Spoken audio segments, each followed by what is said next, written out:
Vamos a continuar la serie. Ahora, si estuvo escuchando la última, ¿ahora cuál empieza? La segunda parte, ¿verdad? La prédica de hoy se titula Una metáfora con una historia antigua. Una metáfora con una ¿qué? Historia antigua. La serie en la Escuela de Cristo, el Evangelio de San Juan, capítulos 13 al 17. En la última enseñanza, como recién dijimos, vimos un resumen de todo lo visto en la primera parte del curso de la santidad de nuestro Señor Jesús. E hicimos una comparativa con esta segunda parte que vamos a empezar a ver hoy. Hoy comenzamos la segunda parte del curso que a modo de título general de toda esta segunda parte se podría llamar de esta manera, por ejemplo, una santidad para deleitar el corazón de Dios y de los hombres también. O sea, es mutuo. ¿El amor cómo es? Mutuo. El amor es mutuo.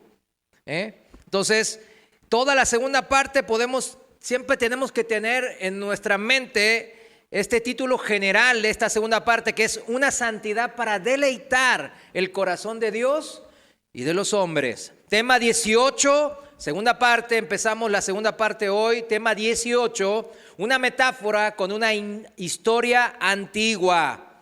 Y en referencia a la parábola de ¿qué? De la vid, ¿verdad? Que empieza en Juan capítulo 15.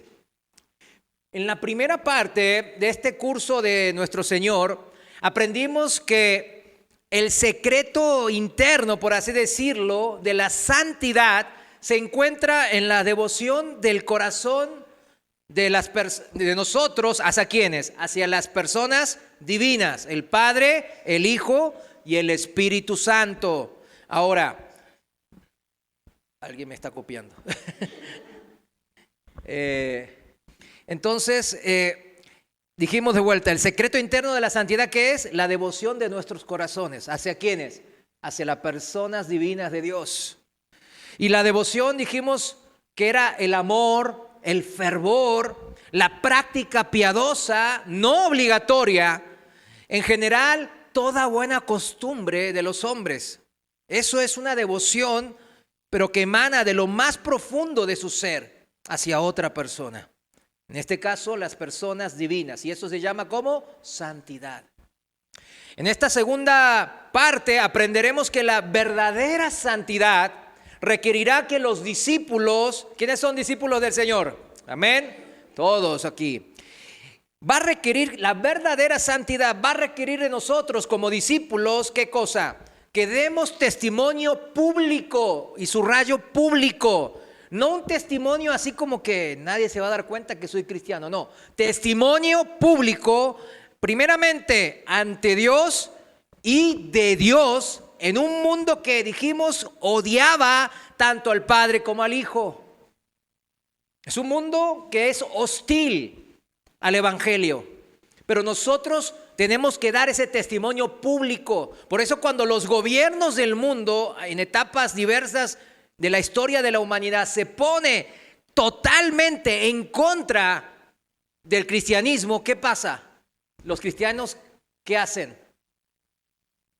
¿Qué hacen? A ver, díganlo, pues dan testimonio hasta el fin. Por eso en esas épocas, en esos periodos difíciles para los cristianos, se les llaman a los cristianos mártires. ¿Por qué? Porque dan testimonio hasta las últimas consecuencias, públicamente. Sí se esconden, sí, pero cuando son atrapados, nunca jamás reniegan de aquel que los salvó a una vida eterna, ¿verdad?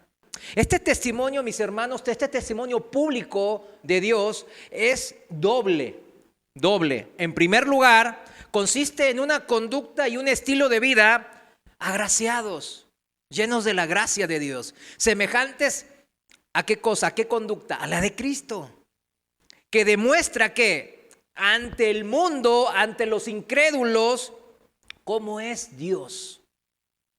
De modo que los hombres vean vuestras obras y glorifiquen al Padre que está en los cielos, dijo el Señor. O sea, no puede ser de otra manera. No, ahí estoy transando para avanzar y a ver qué, y después, ¿tú no eras cristiano?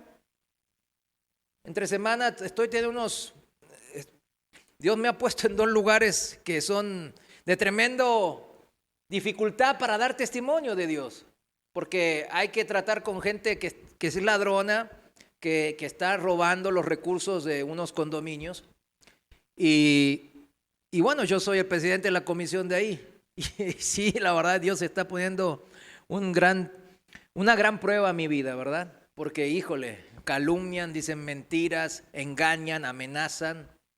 Wow. Entonces, yo les pido que oren por mí por eso, pero realmente sí, en esta semana casi se me escapa, ¿verdad? Porque en mi celular tengo gente que, pues, cuando andaba ahí involucrado con las cosas del mundo, pues son de alto nivel. Entonces, le marco, le llamo. Inmediatamente el Señor me redarguyó, ¿verdad? Me redarguyó y bueno, pedí perdón. Y sí, es difícil. Pero nuestras conductas debe ser un testimonio público del cual es dueño de nuestras vidas.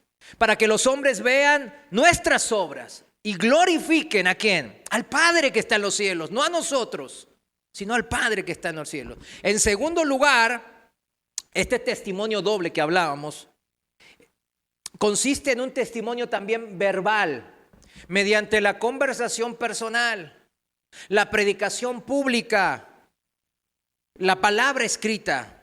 Y aprovechando todos los medios también que sean apropiados, que estén a nuestra disposición para proclamar a las personas de todas las edades, todos los rangos sociales, de todas las nacionalidades. ¿Qué cosa? El glorioso mensaje de nuestro Señor Jesús, el Evangelio. Se trata entonces de una responsabilidad enorme, enorme. Para la gente que dice, pues también, ¿no? Yo nomás no estoy sirviendo en la iglesia. Yo nomás estoy sirviendo en el ministerio de limpieza. Yo nomás estoy administrando tal cosilla. No, pues es glorioso la responsabilidad que usted tiene. Es glorioso este doble testimonio que tiene que dar. Es una responsabilidad y piénselo si lo está haciendo de una manera digna del Señor. Entonces va a decir, yo pensando que tenía que servir en la iglesia esto y esto, pero el Señor diciéndome, ni esto puedes hacer ahora. Hay que perfeccionar eso. Hay muchas cosas, mis hermanos.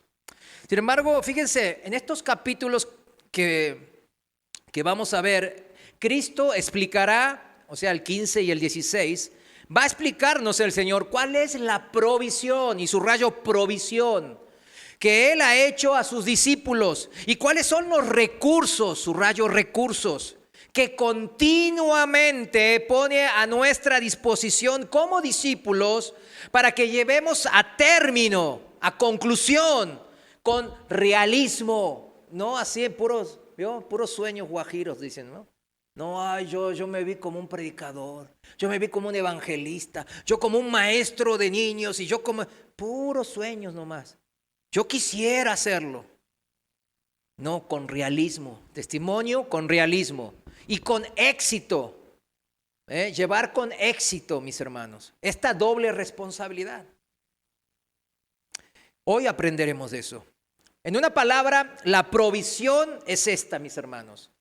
La primera responsabilidad, la iniciativa y los recursos que hacen falta corresponden al Padre, al Hijo y al Espíritu Santo. ¿A quién corresponden toda esa provisión? ¿La primera responsabilidad de quién es? ¿Es mía? No. Parte de la iniciativa y de los recursos ilimitados que corresponden al Padre, al Hijo y al Espíritu Santo, las personas divinas. Y esto es de gran alivio para nosotros. Saber esto, entender. Esto es de gran alivio, mis hermanos.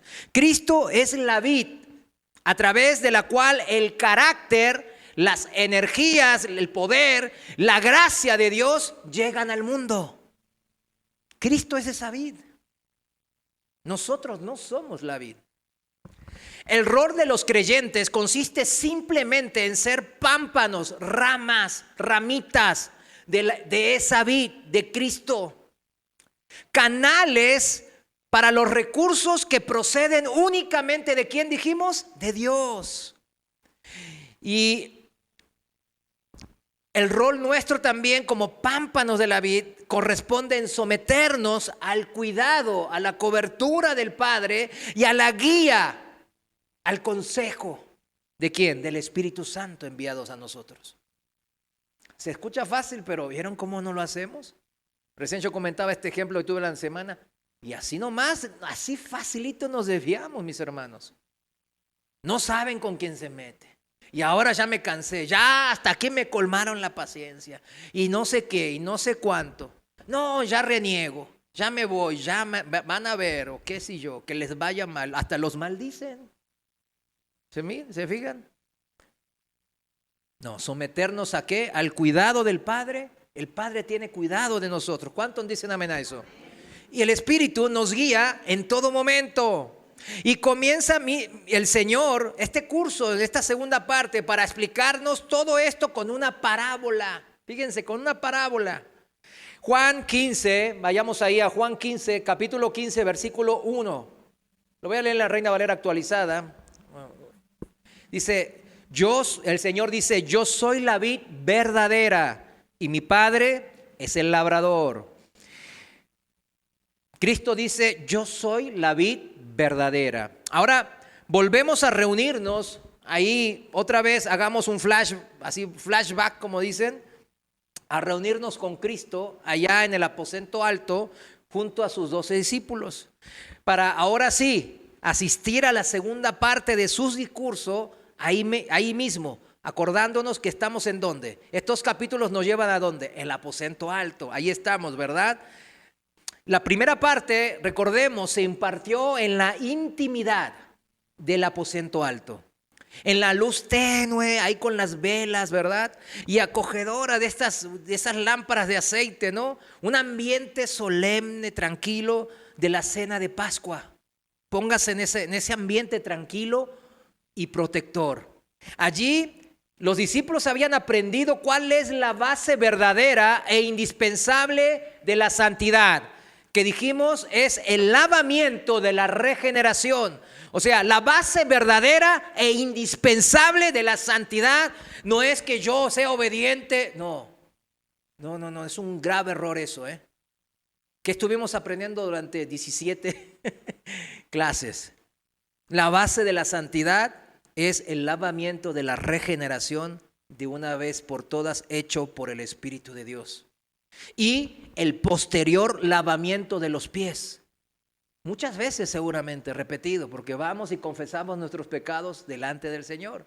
Y Él es fiel y justo en perdonárnoslos, porque Él es fiel a sus promesas. Esta es la manera que funciona la santidad. Esto es el todo de la santidad, del proceso de santificación, como le llaman. El entender nomás esto, mis hermanos, yo les aseguro que nos va a resolver muchos problemas,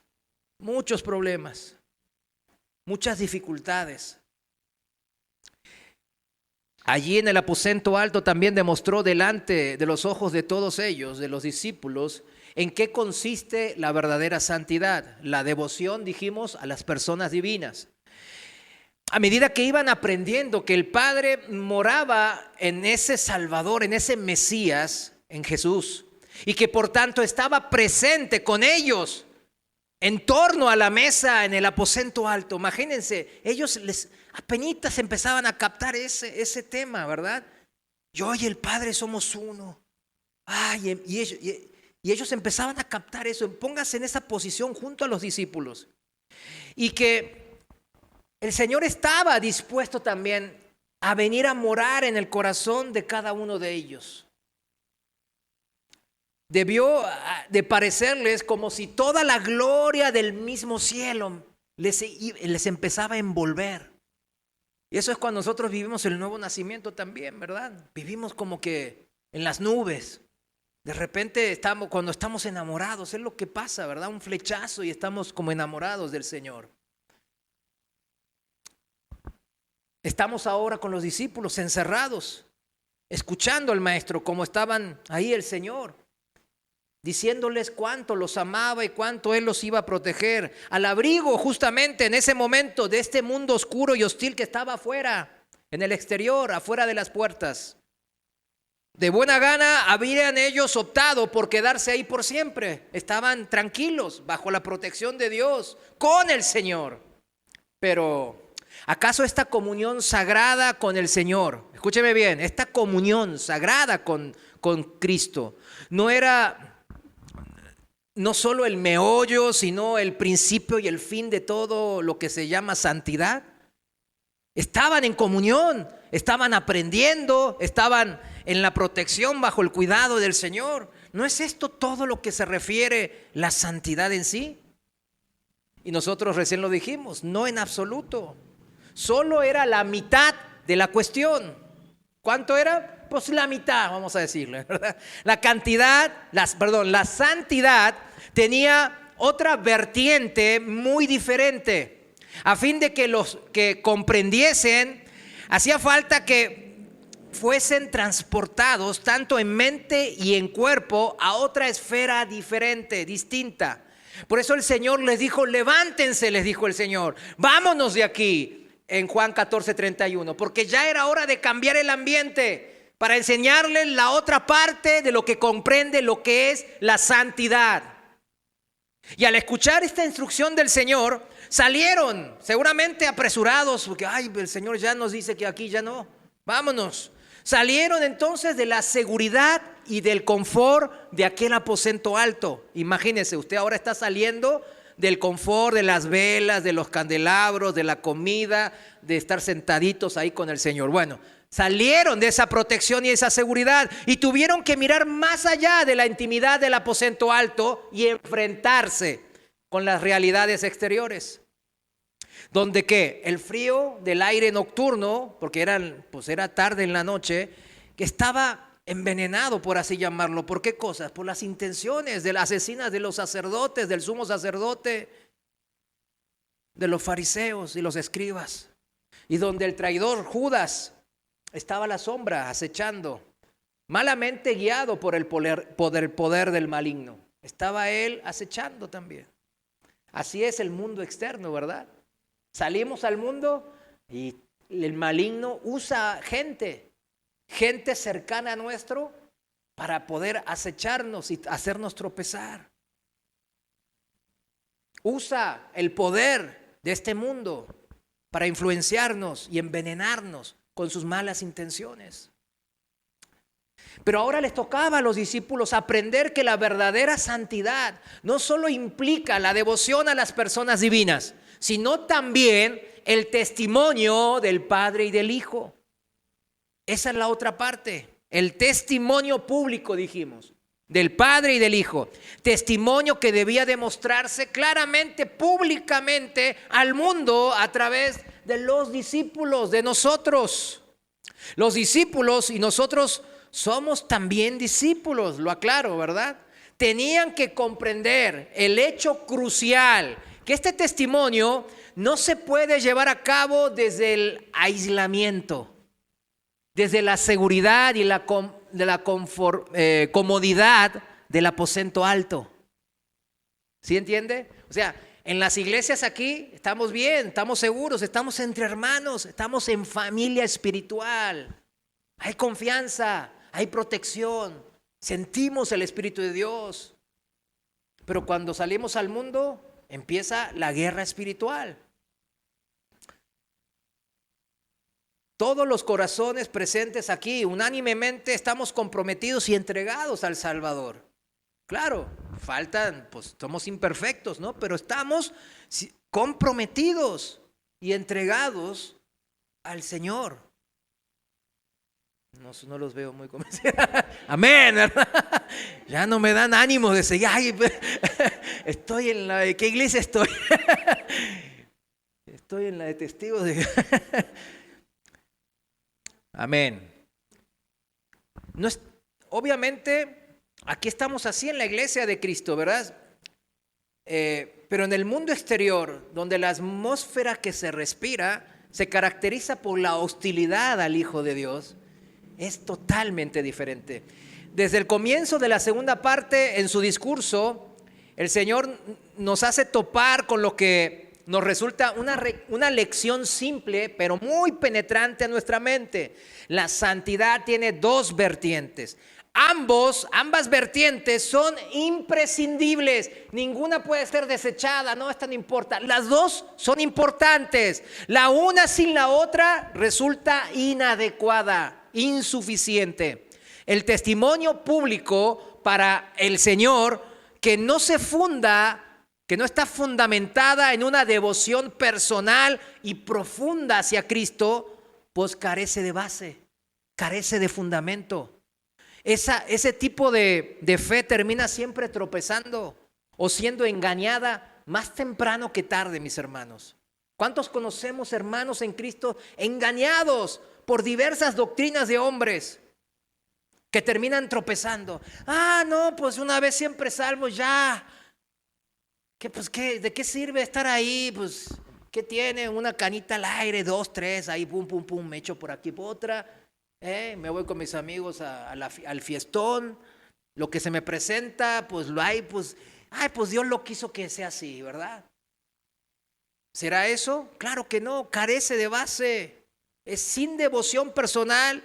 Yo puedo dar testimonio y hablar de Cristo, hablar en las plazas públicas, ser un gran evangelista. Pero ¿qué carece de bases? Eso siempre lleva al abandono de la fe, apostasía, o ser unos hipócritas dentro de la iglesia. Y también la devoción personal al Señor, claro, que no se expresa a través de un testimonio público para el Señor, pues también resultará coja, desequilibrada. Es lo mismo. Ni una con la otra, las dos tienen que ser. En este caso, con una devoción personal al Señor que no se expresa en un testimonio público, eso siempre termina apagando el fuego del primer amor. Siempre se termina apagando. Como aquella ramita pues, caliente con fuego que se aparta de la hoguera, se termina apagando. Recordemos la definición de la palabra devoción: amor, fervor, entusiasmo. Eso es lo que nos motiva a ser cristiano, no la religiosidad, no solamente la devoción. Está sin el testimonio, ni el testimonio sin la devoción. Es un conjunto. Hoy día, mis hermanos, esto se da mucho porque no entienden el concepto básico de qué es el ser cristiano. Y nosotros lo estamos aprendiendo. Tiene que ver con la santidad. Esa palabra que ya es tabú en muchas iglesias, nunca se menciona. ¿Por qué? Porque ni el pastor vive en santidad, ni los diáconos, ni nadie vive en santidad. Es un desastre. ¿Y eso le agrada a Dios? ¿Eso es el cristianismo? Claro que no. Lo estamos aprendiendo que eso no. En medio, mis hermanos, nosotros de nuestras devociones particulares y en el seno de nuestra comunidad cristiana, de vez en cuando oiremos el llamamiento desafiador de nuestro Señor. Cada uno en su vida que le va a decir, levántese y vámonos de aquí. Y le va a decir, hacer algo. Como a mí me dijo, levántate de allá y vente aquí, a Vicente Guerrero. Y fue claro. Pero a todos nos pasa, nos dice, levántate de esa depresión, levántate de esa amargura, levántate de ese fracaso, levántate, vamos a hacer esto. El Señor nos hace crecer siempre. La vid, si es verdadera, nos da una pulpa por dentro, líquido de vida hacia las ramas, que nos hace permanecer no secas, sino vivas. Escuchemos de nuevo las palabras con las que nuestro Señor comenzó esta segunda parte del curso sobre la santidad. Yo soy la vid verdadera. Yo soy la vid verdadera, dijo el Señor. Para comprender bien esta metáfora, hemos de remontarnos a la historia antigua del pueblo de Israel, allá en el Antiguo Testamento, claro.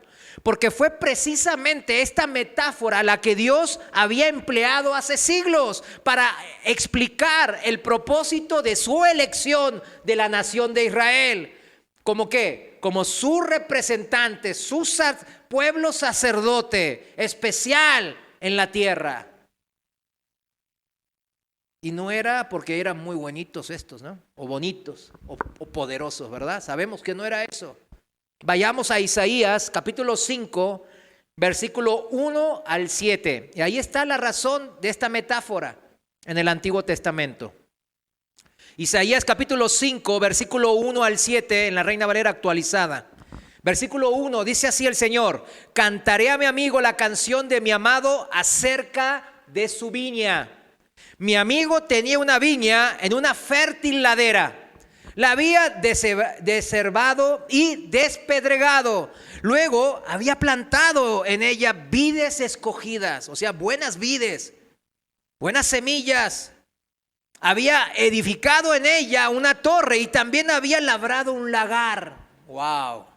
Todo estaba listo y preparado, ¿verdad? ¿Quién puso todo y dispuso todo eso? El Señor. Nosotros no. Esperaba que diera uvas buenas. ¿Qué esperaba? Que diera uvas buenas. Le echó ganas el labrador. Le echó ganas. ¿Pero qué dio? Uvas silvestres. Y aquí silvestre significa amargo o agrio. No es que, ay, que está bueno lo silvestre. No. Es amargo y agrio. ¿Vio cuando están ahí que no las cuidan y comemos algo, una fresa o algo así, está bien agrio? Bueno, y eso. Versículo 3. Ahora pues, oh habitantes de Jerusalén y hombres de Judá, juzguen entre mí y mi viña. ¿Qué más se podía haber hecho por mi viña que yo no haya hecho en ella? ¿Por qué pues, esperando yo que diera uvas buenas, ha dado uvas silvestres? Es una pregunta, ¿verdad? Ahora pues, les daré a conocer lo que yo haré a mi viña.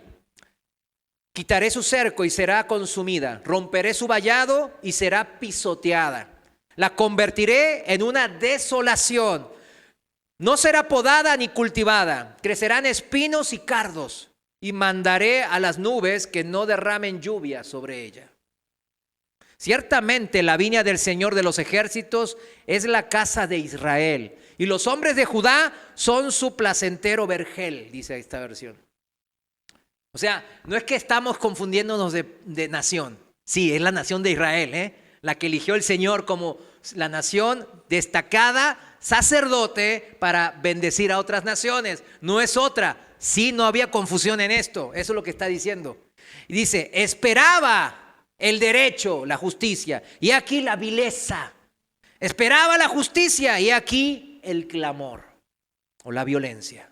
En la traducción viviente, esta última parte, en el versículo 7, dice, Dios, Él esperaba una cosecha de justicia, pero en cambio encontró opresión, enseñoreaje.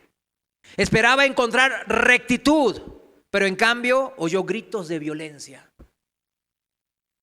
Esta poesía habla de las atenciones de Dios hacia quién, hacia su pueblo, hacia nosotros. Él preparó todo. Y lo compara, mis hermanos, con el labrador que cuida una vid, con la esperanza de ¿qué? De que produzca uvas, y uvas buenas. La realidad histórica a la que se refería esta poesía se puede resumir de esta siguiente manera. Dios había liberado a Israel de la esclavitud de Egipto, ¿recuerdan? ¿Qué les dio? Dándole una experiencia real, otra vez, ¿recuerdan? La realidad es real y personal, uno a uno, hablando del pueblo, pero también es personal. ¿De qué? Una experiencia real y personal ¿de qué? De su poder libertador. Eso es lo que Él hizo posible al pueblo de Israel, a cada uno de ellos, sacándolos de Egipto. Los había cuidado y protegido en su viaje por el desierto, haciendo caer diariamente, claro, una provisión suficiente. ¿Suficiente de qué? De comida de ángeles en forma de maná. Es tremendo, ¿verdad? La protección y la provisión del Señor. Les había dado la posibilidad de construir el tabernáculo, una bella obra artística compuesta de numerosos colores, muebles, telas, oro reluciente, para que su gloria descendiese sobre ellos y morase entre ellos. Les había dado su santa ley, mis hermanos, las escrituras, mediante la cual esta ley ellos ejercieran el intelecto de Dios y se guiaran de acuerdo a la conducta del Señor. De modo que la belleza de la conducta del Señor reinara en una riqueza de una experiencia increíble las vidas de cada uno de estas del pueblo de Israel. Que ellos constituyeran un contraste iluminador con respecto a las sucias inmoralidades e idolatrías absurdas y obscenas de los países cananitas, gentiles, paganos. Luego, mis hermanos, el Señor estableció a Israel como vid en la propia tierra de Canaán, protegiéndolos mediante fortaleza de su presencia y de su poder, alimentándolos continuamente con sus bendiciones asombrosas. Y a cambio de toda esta inversión, acuérdense, es un labrador, ¿verdad? Es alguien que está labrando un campo, es una inversión, está invirtiendo tiempo, recursos, dinero, ¿verdad? Esfuerzo, mano de obra de él, ¿verdad? A cambio de toda esta inversión, Dios, el labrador, esperaba recoger una cosecha de uva excelente, mis hermanos, por no decir excelentísima, porque él echó todo el cuidado, provió todo lo que se debe de hacer en forma suficiente y abundante. Es decir que, fíjense, en sus relaciones los israelitas, el pueblo de Dios, los unos con los otros, Dios esperaba que mostrasen la misma justicia, la misma misericordia, la misma bondad que Él había tenido hacia quienes, hacia ellos. Eso es lo que estaba esperando el Señor del pueblo de Israel. Los había liberado de la esclavitud. A ellos, a su vez, ¿para qué? Para que a su vez ellos tengan misericordia de los que trabajan para ellos, permitiéndoles descansar de su trabajo un día cada 7 días. Y en general, actuando con compasión y con justicia para con sus trabajadores, esclavos y para con todos los demás. De esta manera, mis hermanos, de esta manera, los que estaban alrededor del pueblo de Israel, ¿qué van a descubrir? Pues en sus relaciones comerciales, en sus relaciones internacionales, o sea, políticas con el pueblo de Israel, iban los pueblos paganos, los pueblos que no conocían a Dios, iban a descubrir cómo era el Dios de Israel. Esa era la cuestión del Antiguo Testamento. Yo no sé para qué se escribió el Antiguo Testamento, no sirve para nada, dicen muchos pastores ahora. Yo no entiendo de dónde sacan eso.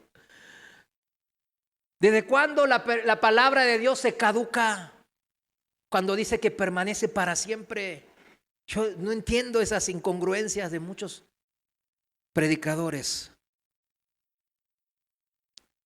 Entonces, esa es la manera que ellos sabían, de lo que habían recibido, ellos lo iban a practicar. Y los pueblos alrededor, los mismos cananitas y todos los demás iban a ver, ¡wow! Este es un Dios diferente. El Dios de Israel es diferente. ¿Se acuerdan cómo vimos con el etíope en el domingo? Que les explicamos los que estuvieron el domingo. Lo mismo, el etíope estaba... ¿Cómo puede ser? Todos los dioses que yo conozco son imperfectos, son humanoides, andan en un montón de intrigas y tragedias, bien como las novelas de Televisa, y están ahí todos así, y todos peleándose con traumas psicológicos en la cabeza. Pero el Dios de Israel no, es diferente, es perfecto, es bondadoso, es imparcial. Y ese Dios quería que se enamorasen los otros pueblos. Por eso le dijo a Abraham, tu descendencia será bendición ¿a quiénes? A todas las naciones, a todas las familias del mundo. No era para ellos quedarse con la bendición. No es para quedarnos nosotros en la iglesia, entre nosotros. Ay, que nos vaya bien a nosotros. Claro, obviamente, orad. El primer amor, ¿a dónde va? A los hermanos en Cristo. Es un mandato eso. Es una prioridad bíblica. Pero después, ¿a quién tiene que ir? A las naciones, a la gente que está afuera. Estas naciones verían a Israel cómo se comportaba de una manera como Dios era. Y yo quiero ese Dios. Lo saborearían. Comprenderían que Dios es bondadoso, bueno en esencia, fiel. Se refrescarían y se alegrarían. Como cuando un hombre sediento se topa con una vid en medio del desierto y recoge las uvas deliciosas y las prueba y le da gracias al que sembró eso, al creador de esa vid. Además, el Señor, nuestro Dios, levantó a profetas especiales en Israel, sabemos, para que estas gentes descubriesen el carácter de Dios. No solo al observar la conducta de los israelitas, sino al escuchar la voz de Dios mientras hablaban y se revelaban a través de las palabras de estos profetas. O al leer las palabras de los documentos que ellos escribieron, que nos dejaron ¿en dónde? En el Antiguo Testamento. Palabras inspiradas por Dios. ¿Hasta qué punto tuvo éxito este plan, mis hermanos? Este plan de Dios que acabamos de mencionar y que escuchamos en Isaías capítulo 5. ¿Hasta qué punto tuvo éxito este plan? Es algo que hay que saber. Cabe recordar que en un aspecto tuvo un éxito duradero hasta tal punto, mis hermanos, que hoy día aún podemos acudir a esta vid antigua. Nosotros leemos el Antiguo Testamento y nos maravillamos, como recién leímos Isaías capítulo 5, ¿verdad? Podemos agarrar la uva que salía de los más nobles pámpanos del Antiguo Testamento y saborearlas y contemplar la belleza de Dios a través de eso. Podemos observar conductas de mujeres humildes como Ana, la mamá de Samuel, ¿verdad? En 1 Samuel 1. Y decimos, wow, qué piadosa, qué mujer abnegada, llena de oración, entregada. O podemos disfrutar leyendo las poesías del rey David, ¿verdad? Bienaventurado aquel cuya transgresión ha sido perdonada y cubierto su pecado. Salmos 32, 1 y 2. Esto es magnífico. Bienaventurado aquel cuya transgresión ha sido perdonada y cubierto su pecado. Es una uva deliciosa que brotó de la experiencia personal ¿de quién? Del rey David. Del perdón generoso que Dios le dio al propio pecado lamentable, asesino y adúltero que era David. Y Dios le ofreció perdón porque él se humilló y se arrepintió de corazón. Y ahí está, y por eso él nos da esta vid hermosa de David y la escribe y dice, bienaventurado aquel cuya transgresión ha sido perdonada y cubierto su pecado. Qué hermoso, porque a nosotros también podemos vivir y comer esa vid y vivir lo mismo que David experimentó, mis hermanos. Este perdón no solo devolvió a David el gozo de la salvación de Dios, sino que a través de la experiencia de David, de lo que vivió él, millones de personas que hemos leído y experimentado alivio, profunda satisfacción, leyendo estas uvas exquisitas que David nos dio por medio de esta poesía. Hemos escuchado en David las palabras del Dios viviente y hemos podido palpar en nuestra propia experiencia también la realidad de la misericordia divina. ¿Cuántos miles de personas asimismo han podido disfrutar del sabor de las uvas de Dios que hizo brotar de la vid de Israel mediante el ministerio de su siervo profeta Isaías, que recién leíamos? ¿Cuántas cosas en Isaías usted disfrutó? Como esas uvas dulces. Aquí hace mucho yo no disfruto uvas porque están bien caras. Ya otra vez la compré y mi esposa puso el grito del cielo. Dice, ¡ay! ¿Qué pasó? ¿Maté a alguien? No, la uva te la cobraron bien cara. Y yo dije, no, pues no pido más uvas. Siempre cuando ando por la calle, ando viendo si alguno anda vendiendo uvas. Eso sí las venden baratas, ¿verdad? En la calle. Aunque a veces salen silvestres, bien agrias. Miren, muchos corazones atormentados. ¿Cuántos recuerdan cuando andaban en depresión? O quizás de repente andamos en ay, por esto que nos aqueja y lo otro, y que escasez, que los hijos, que los padres. Muchos corazones atormentados por sentimientos también de diversos, de culpa, de remordimiento, de ira, de venganza, de impotencia, ¿no? ¿Cuántos corazones hemos descubierto palabras como las de Isaías que dice, todos nosotros nos descarriamos como ovejas? Cada cual se apartó por su camino, mas Jehová cargó en él, en Cristo, el pecado de todos nosotros. Y decimos, no, pues ¿qué amargura puedo tener? Si el Señor tuvo toda la amargura sobre él. ¿Cuántos disfrutamos y nos reconciliamos con Dios probando de estas uvas a través de estos profetas? Y a través de estas palabras hemos mirado a aquel que es la vid verdadera, a quien hemos comprado vino y leche sin dinero y sin precio, como dice Isaías en capítulo 55, para el que anota versículos 1 y 2. Lea el capítulo 55 todo, es magnífico. Habla de su gracia, de su misericordia, de cuánto Él nos ama con un amor verdadero y tiene un pacto eterno, que es nuestra salvación que ahora hemos obtenido gracias a su gracia y a su plan, a su sacrificio. Hemos comprado vino y leche sin dinero y sin precio, mis hermanos, dice el profeta. ¿O quién ha pagado por su salvación? ¿Quién ha obtenido por medio de sus obras o sacrificios la salvación? Nadie. Muchos siervos del Señor fatigados se han topado con otro racimo de uva que brotaba del pámpano de Isaías. Los que esperan a Jehová tendrán nuevas fuerzas, levantarán alas como las águilas, correrán y no se cansarán. Isaías 40:31.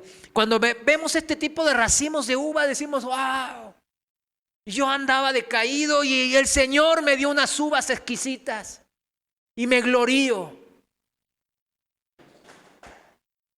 Hemos comprobado que no se trata de palabras escritas por un teórico, ¿verdad? No, alguien que nomás no las vivió y está transcribiendo. No. Isaías fue un hombre llamado a un ministerio largo y fatigante, del cual sabemos que terminó como mártir también, ¿verdad? Lo serrucharon a la mitad, lo cortaron a la mitad. No sé si así o así, no sé cómo lo... Entonces, eso no está en la Biblia, pero sí está en los escritos extra apócrifos, extra bíblicos, ¿no? Pero vemos que en él, en esta rama de la historia antigua de Israel, profetas como Isaías lograron dar mucho fruto, muchas uvas, de las cuales todavía siglos después nosotros nos gozamos y las disfrutamos una y otra vez, una y otra vez. Bueno, para los que leemos seguido, ¿verdad? Una y otra vez. Ay, hermano, me siento, lea la palabra, disfrute de toda esa viña que el Señor puso. Usted, por tanto, pudo haberse desalentado enormemente por diferentes circunstancias, amargado por algunas otras, pero por eso el Señor tiene tanta viña hermosa y exquisita, rica en nutrientes y alimento espiritual para nosotros, mis hermanos. Y no había sido extraño que hubiese dejado, mis hermanos, más fruto, pero eso se lo dejó a las generaciones futuras, a los apóstoles, a los que siguieron a los apóstoles, a los padres, como le llaman, padres de la iglesia, y después vinieron muchos más, y en el presente, ¿quién? Nosotros también podemos dar los mismos frutos exquisitos que dieron Isaías, Jeremías, Daniel, Samuel, Josué, Moisés. Dios no hace acepción de personas. Pero todos los recursos, mis hermanos, todos los recursos de esta gente que perduró y perseveró y permaneció injertado en la vid, fueron, ¿por qué? Porque siguieron confiando en el Señor, en que Él proveería todos los recursos necesarios para nosotros dar frutos como pámpanos. Recursos inagotables e ilimitados. Pese a todos los motivos que el mundo desalienta, ¿verdad? Los frutos. Todos. A pesar de todas esas adversidades, brotó de los antiguos profetas y también de no tan antiguos y de nosotros, tiene que brotar también un racimo lleno de uvas deliciosas que refresquen y renueven a otros miles de siervos del Señor en siglos venideros, si es que el Señor todavía no viene.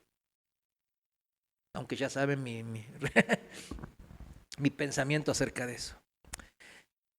Miren, en aquella vida antigua había muchos otros pámpanos también de la misma índole, grandes y humildes, profetas inspirados, israelitas normales y corrientes. De todo había, mis hermanos. El Antiguo Testamento, de todo había, ¿verdad? De todo.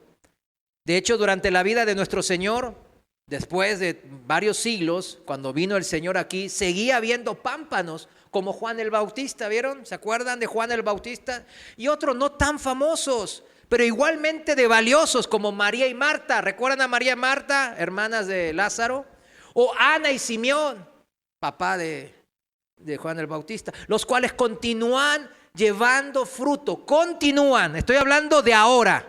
Continúan llevando fruto que agrada a Dios y son motivos de bendición para toda la humanidad. Para toda la humanidad.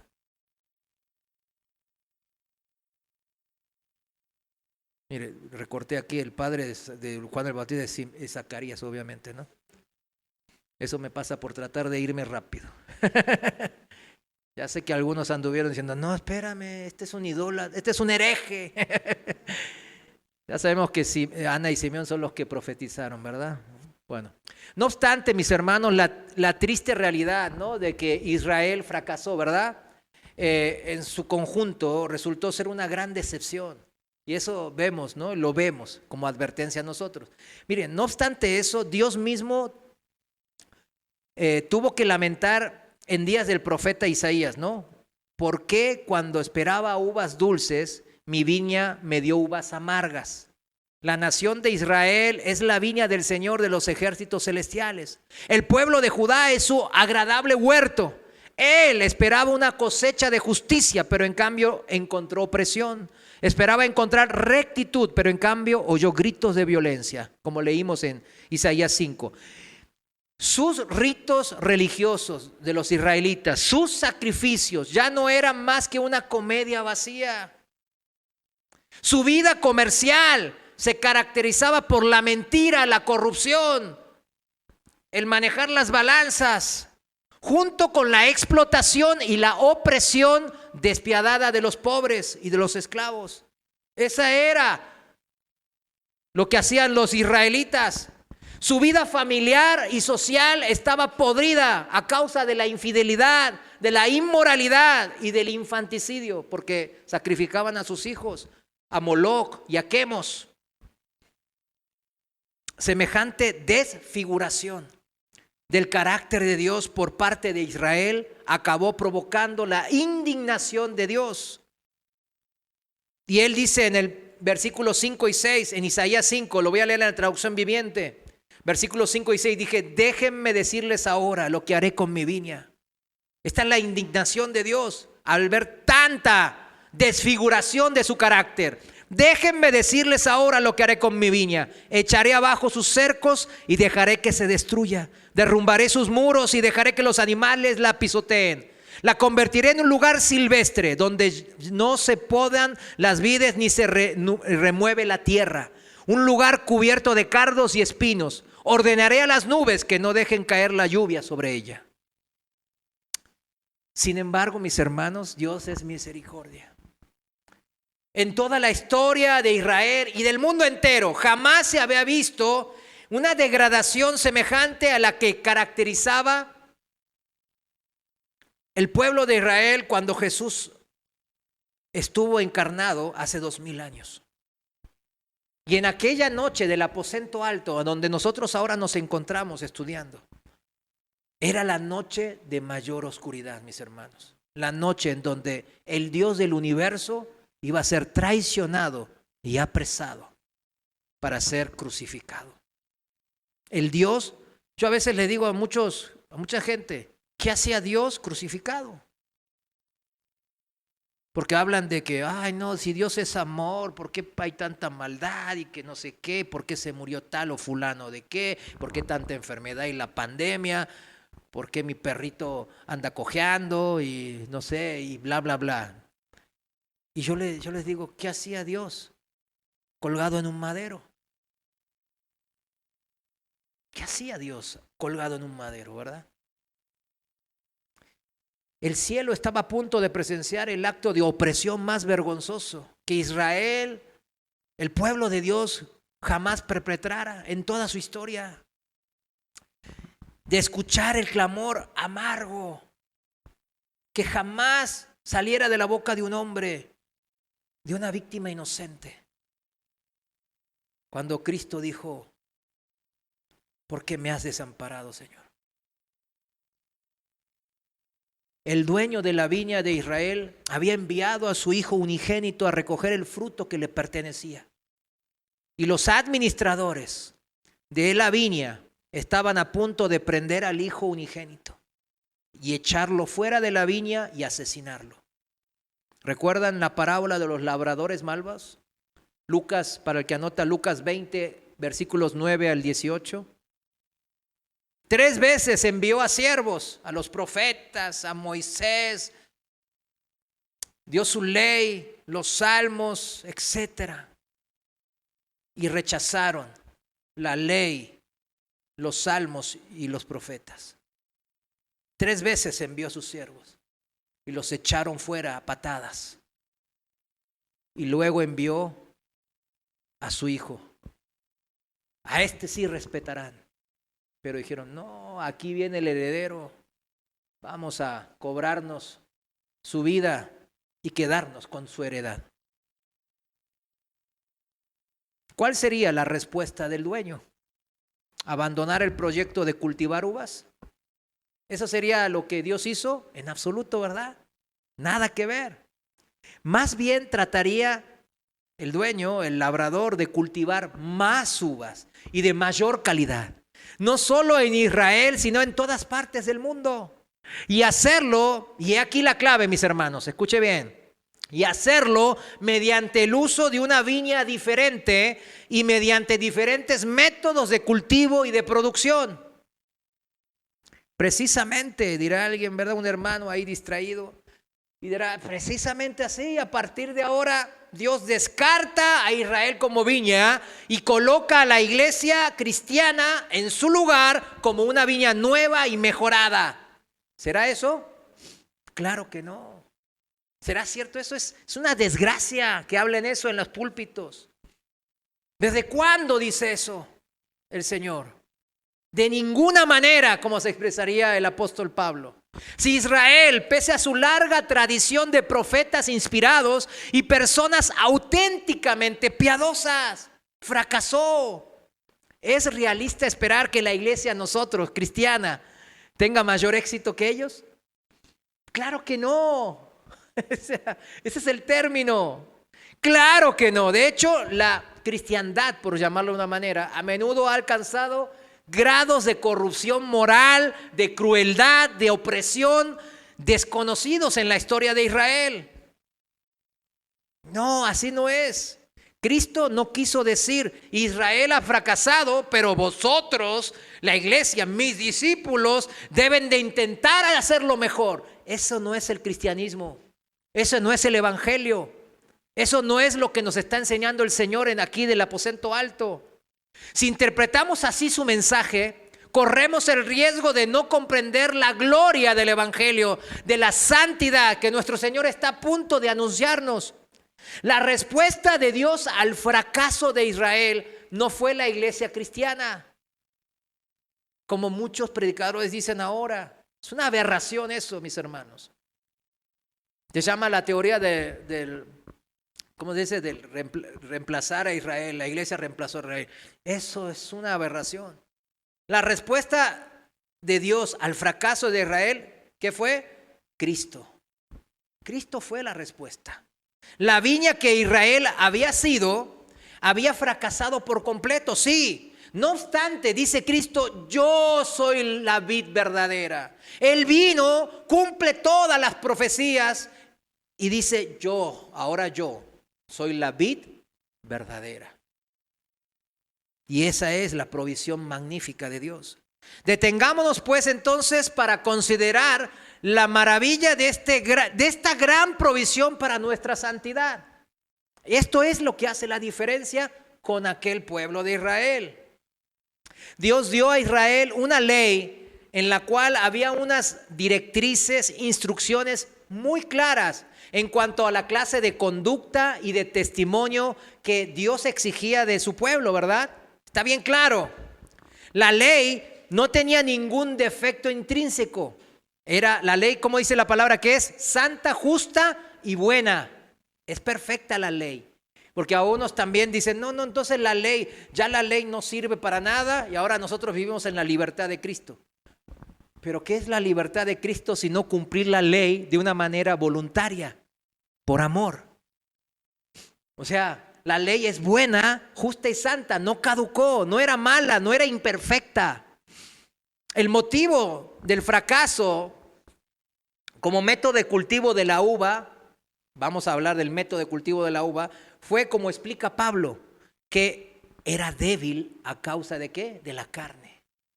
Ese era el motivo principal del fracaso del cultivo de la vid en la historia antigua, en el Antiguo Testamento. Y Pablo lo dijo bien claro, débil a causa de la carne, Romanos capítulo 7. El pueblo de Israel compuesto de seres humanos caídos y falibles, muy falibles, como todos nosotros también. No os hagamos tampoco. El pueblo de Israel carecía de las fuerzas morales y espirituales necesarias que hacen falta para cumplir con la ley de Dios de una manera como Dios la requiere, perfecta.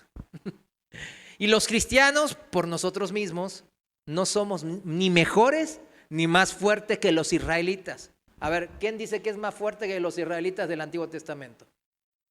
¿Verdad que no? Eso es lo que nos enseña la Biblia, que somos igualmente falibles. Si Dios hubiese continuado con el mismo método del Antiguo Testamento, el resultado ahora con la iglesia también hubiese sido igualmente insatisfactorio, igual que antes. ¿Verdad que sí? Así es. Dios tenía en mente entonces otro método. Y de hecho lo había tenido en mente desde antes de la fundación del mundo. Este método consistía en la plantación de otra clase de vid totalmente nueva, el propio Hijo de Dios.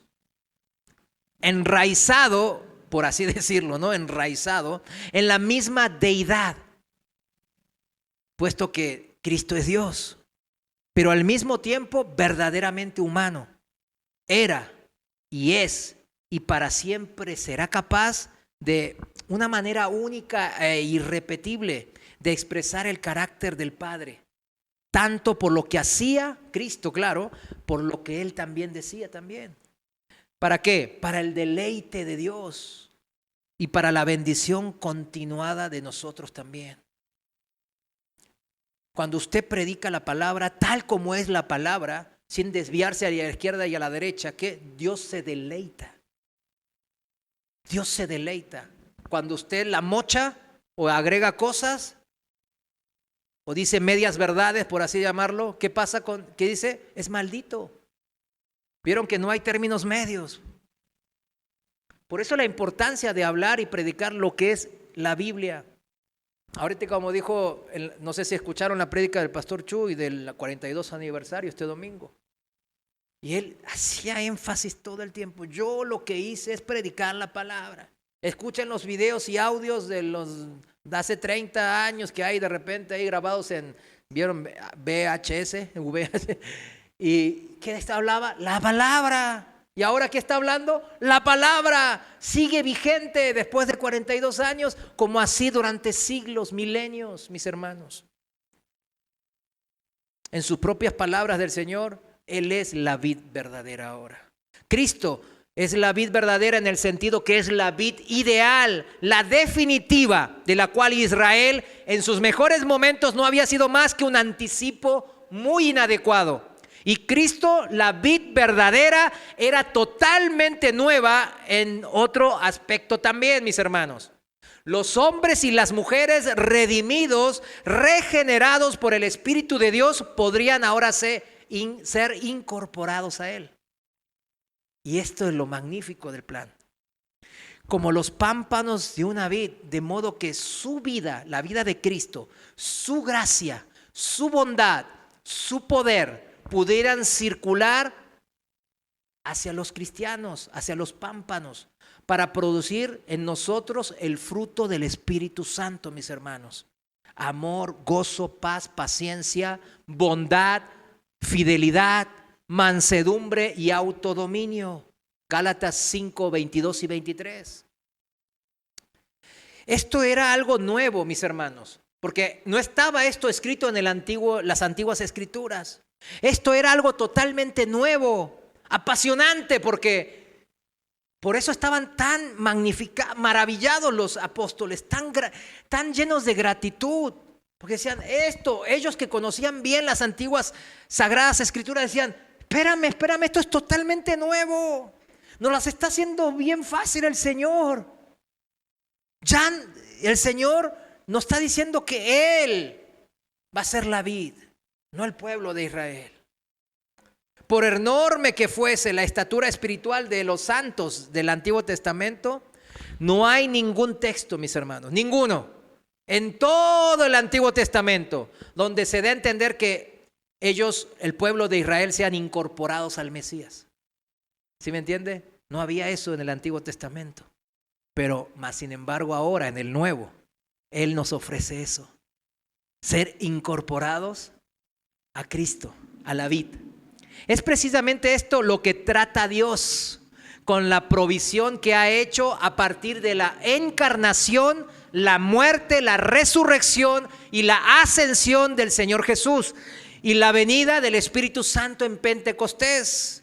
Por tanto, al comienzo de esta segunda parte del curso empieza a perfilarse una estructura de la que ya nosotros estamos familiarizados de todo esto, ¿verdad?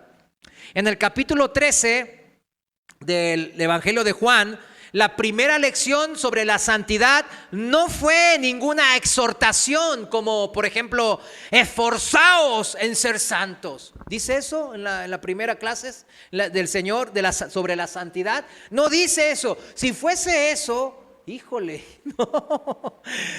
En cambio, en el Antiguo Testamento sí decía eso, ¿se acuerdan? En el Antiguo Testamento, esfuércense en obedecer y así. Pero ahora no dice esforzaos en ser santos, sino, ¿qué hemos aprendido? Sino el anuncio de la provisión de Dios, que nos ha hecho a fin de que nosotros seamos santos. El lavamiento realizado de una vez y por todas. Es decir, el lavamiento de la regeneración, del nacer de nuevo, a partir del cual el creyente, el hombre y la mujer de fe, solo deben lavarse, ¿qué cosa? Los pies. Totalmente diferente, mis hermanos, en este sentido. Así sucede lo mismo ante nuestro deber de llevar testimonio para Dios en el mundo. No se nos exhorta, mis hermanos, a decir, intentad mostrar una conducta buena y justa y un carácter benigno para que me complazcas a mí y que sirva para representarme delante del mundo. No dice eso en la escuela de la santidad de Cristo. Más bien, lo primero que se nos inculca es esto, mis hermanos. Dios mismo ha puesto a nuestra disposición un medio magnífico para darse a conocer al mundo. Este medio es Cristo. Él es la vid verdadera y no falla nunca, jamás va a fallar. En la cual todo su pueblo, ahora los cristianos, se han incorporado de modo que Cristo puede expresar su vida, su carácter, su poder a través de nosotros, los pámpanos. Porque Cristo así lo dispuso.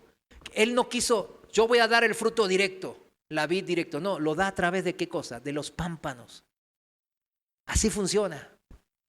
Nosotros debemos de ser conductos canales de ese amor, de ese carácter de Cristo, de la vida de Cristo, y darla en frutos para que otros, así como nosotros nos seguimos deleitando en esa vid, se deleiten en esa vid y encuentren el magnífico amor que nosotros hemos encontrado primero.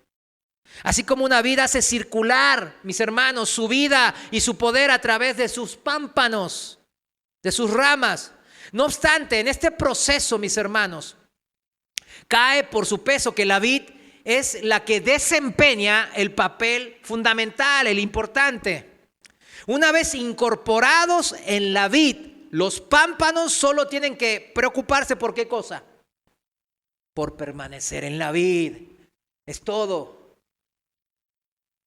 A mí no me gusta la palabra preocuparnos porque es preocuparnos, ¿verdad? No, ocuparnos me gusta más.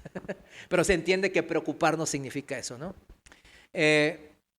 Nosotros como pámpanos, ¿qué debemos de hacer? ¿Qué debemos de preocuparnos? Por permanecer en la vid. Y así se garantiza la producción de uva a través de nuestro pámpano. No por el esfuerzo de los pámpanos, sino por la vida, la gracia y el poder de Cristo que obra a través suyo y mío. Una vez más, el fundamento, mis hermanos, de nuestra vida de santidad no consiste en lo que nosotros hacemos por Dios. Eso es un error que ahora muchos cristianos andan como que sin querer queriendo, porque les llenan de cosas. El fundamento de nuestra vida de santidad no consiste en qué cosa, en lo que nosotros podemos hacer por Dios, sino en lo que Dios hace en y a través nuestro por medio de la vid de Cristo. ¿Cuántos dicen amén? Amén. Póngase de pie, vamos a orar. Señor, te damos gracias porque hoy hemos entendido, hoy hemos refrescado una vez más nuestro corazón y nuestra mente en que nosotros nada somos, ni siervos inútiles, Señor. Pero tú has considerado ahora, en este nuevo pacto mejorado, morar en nosotros e injertarnos así a tu vid, a tu Hijo amado, la verdadera vid. Y a través de esa vid, mi Señor, tú has querido dar frutos. No has querido darlos directos. Y has podido hacerlo, tú eres Dios. Pero has querido así, de esta manera, que a través de tu iglesia, de tus discípulos, de tus siervos, de los que te amamos, que demos mucho fruto, que abunde. Señor, llénanos de tu savia. Llénanos, Señor, de tu vida, de tu carácter, de tu poder, de tu misericordia. Llénanos de todo lo que eres tú, mi Dios, para que de nuestra vid coman frutos hermanos e incrédulos, paganos, gente que hasta nos daña y quiere nuestro mal. Que coman de esa vid, de ese fruto exquisito y hermoso, gratuito que tú provees. Señor, te damos gracias por usarnos. Gracias por poder ser parte de esta tu vid. Gracias, Señor. En este momento, Señor, te pido por la vida y el ministerio de cada uno de las almas que aquí se encuentran y que están escuchando en este momento este mensaje. Señor, úsalos y ayúdalos que den ese testimonio vivo, público, de valentía, de amor, donde quiera que tú los mandes, Señor. Que cuando tú digas, levántate, hijo mío, levántate, salgamos y luchemos, lo hagamos, Señor, confiados en que tú ya proviste todo. Todo ya nos has dado de manera necesaria y suficiente. Y te damos gracias y confiamos en eso. Eso es la fe. Gracias, Señor, por mantenernos firmes, a pesar de nuestras necesidades y escaseces. Especialmente escasez en fe, mi Dios. Te damos gracias por mantenernos, porque sí queremos permanecer en esta vida, en tu Hijo amado, nuestro Señor y Salvador Jesucristo. Amén. Dios les bendiga. Bendigan a sus hermanos y demos testimonio público.